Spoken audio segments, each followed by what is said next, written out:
So Bobbi was a TikToker, which we'll get into that, but she wanted to create a podcast, and she did. But when she did create this podcast, she titled it The Really Good Podcast, and essentially she was able to get really big names right away on her show, which takes a lot of work to do. Now, to remind you guys, an industry plant refers to an artist who appears to emerge suddenly in the music industry, gaining rapid fame and success, which leads to suspicions about authenticity of the rise to their stardom. We love to see people have instant success on social media. I don't want to discredit that, but let's go ahead and back it up a little bit and talk about where she was before she was sitting on couches and beds with Drake and various A-list rappers. I mean, she started out as a parody of a TikTok parent influencer. So she herself is a mother, but she would make fun of other parents on social media using her kid and acting ridiculous like they would. Before she was called an industry plant, Bobbi started her career on TikTok. She shares 2 daughters with her husband, Corey. Well, now he's her ex-husband,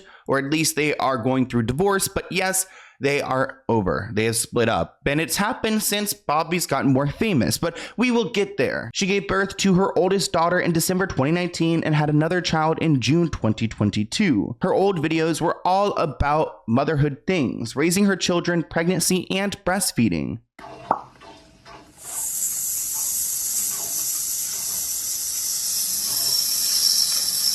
Now, if you guys have seen Bobbi before in action, she's got a certain sense of humor, which could be described as very dry. I don't really feel like I need to work on being kind. I know. I think I'm okay the way I am. I know. I'm perfect. Bobbi admits in an interview on the Woman on Top podcast that she embodies a satirical alter ego on social media because being herself wouldn't get views. So she had to go to where the money was at, and going and acting like this person who's very cold, very dry, doesn't really get what her guests are saying. It got attention. She went on to say the first video she posted on TikTok of her engagement went viral because she was awkward. She went viral again for being awkward at her wedding. So she was like, you know what? Let me lean into this weird self that I am. After 3 years of posting parent content on TikTok, this is when she decided to rebrand herself as a podcaster, which I feel like is interesting to do. I mean, yes, you could rebrand yourself as a podcaster, but you've got to create a podcast and start podcasting to then be a podcaster. But she did have a supportive environment because at the beginning, it seemed like her husband was about it. Now, she was married to Bobbi Althoff. In her interview with Funny Marco, she revealed that she met her husband on Bumble. She mentioned that her husband's dating profile resembled a LinkedIn page. Actually, speaking of LinkedIn, it turns out her husband is a computer engineer working as a senior vice president for a software development program, which, whew, that just went over my head. I don't know what he does. Something with software, something with computers. I don't know if it's a big deal. I don't know if it's, no idea. He's also published 2 books, Self-Taught Programmer and Self-Taught Computer Scientist. So he's very technical. Now, Corey's job, even though it's confusing to me, it might make a little bit more sense than Bobbi's, because Bobbi had a different approach when it came to becoming a podcaster. She didn't really know what to do. So she thought of a plan to launch her podcast, The Really Good Podcast, in April 2013. She said it was really hard to get guests, which I relate to. It is very hard to book people, to organize. I mean, it's just a total headache. But Bobbi said that she made a video saying she'd give $300 to anyone who could successfully get her a celebrity for a podcast episode. And that's what she put out there. It went viral. Someone helped her and she was able to get access to a celebrity by paying someone else like $300 to get their attention. I was like, I put a TikTok out and I was like, I'll give $300 to anyone who, the idea was I was hoping that like someone, I was like, if you tag someone and you get them to do it. You have to admit it is a smart plan to convince some type of celebrity to go onto your show. Having people go out on social media and harass them, telling them go on Bobbi's podcast so that they could accept $300. Now, technically, her first episode starred actor Rick Glassman, but it wasn't until her second episode with comedian Funny Marco that her channel began gaining traction, which is very early on into the podcast series. Bobbi paid someone who had connections to the comedian $300, and Marco agreed to do it. Really, this video was the beginning of Bobbi, and I remember coming across clips of this interview because it was so awkward, it was funny. Now, Bobbi claims that after her interview with Funny Marco, that Marco messaged her to let her know that Drake liked their interview, and now Drake was following her, which is a really big deal because Drake doesn't really do interviews. So if he's going to work with you, then you've got something special that he sees. She claims that this gave her the confidence to DM Drake and ask him to come onto the podcast, and he agreed. She said that he said yes, and she realized that she needed to make this happen quickly. He's going on tour, and plus these celebrities, they change their minds. So if they say yes, like, you better show up the next day. She said, so a friend and I flew to Memphis 2 days after the original DM was sent to record the episode. This was the first instance where people didn't believe Bobbi. Like, who is this girl? Why is she hanging out in Drake's bed? Nobody believes her. I mean, she's saying that she messaged him on Instagram. He replied and they coordinated this interview.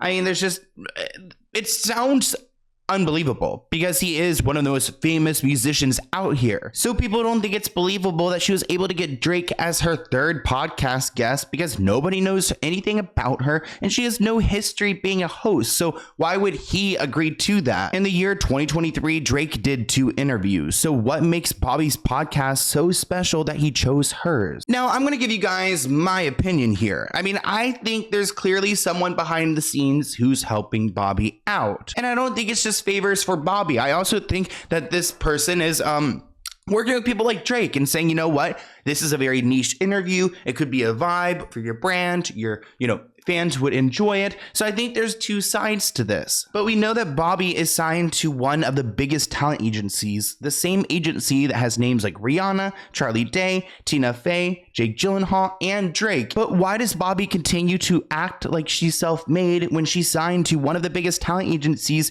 who's also signing people that she's interviewing? Now, Bobbi claims that she actually signed to this agency after her interview with Drake, but it's also very clear that she had signed with them prior to having him on, which is why it was so easy for him to get onto her podcast. I mean, keep in mind, she also had a established podcast with some rapport with a bunch of followers. So it's not like she is doing it all on her own. While I don't negate that she's got something going and that she's a hard worker, I mean, I understand how running a podcast goes and I can't do it all on my own. This person tweeted that Bobbi is signed to the same management as Drake. Her agent is TJ and she's signed to this agency without any prior success.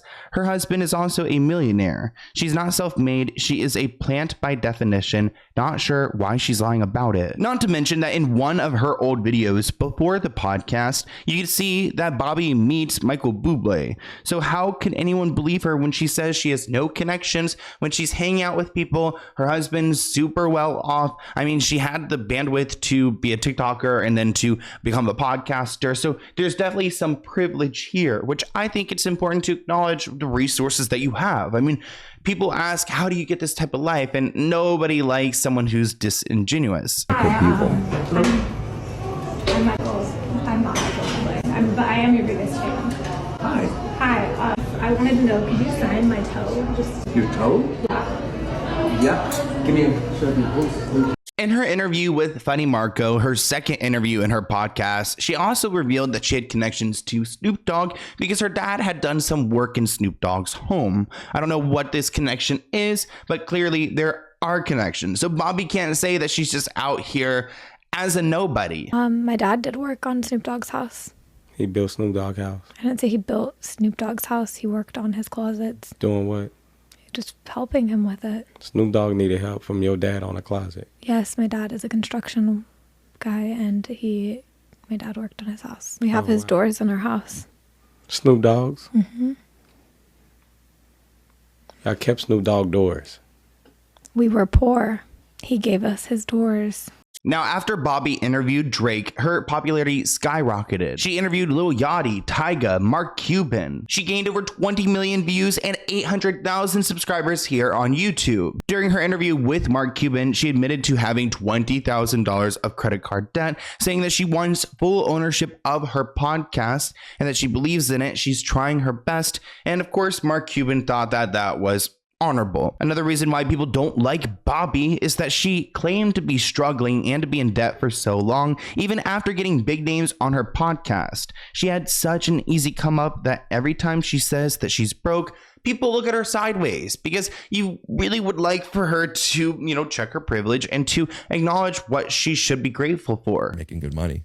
I haven't made anything yet. Soon. I've seen the YouTube stuff. Yeah. But you haven't gotten it yet, you mean? Yeah, I have seriously like just debt right now. Lots of debt. Yeah, I can't. $20,000 worth? I don't have any money None? at all. I have debt, actually. You have debt? How much debt do you have? Right now, I have like $20,000 of debt.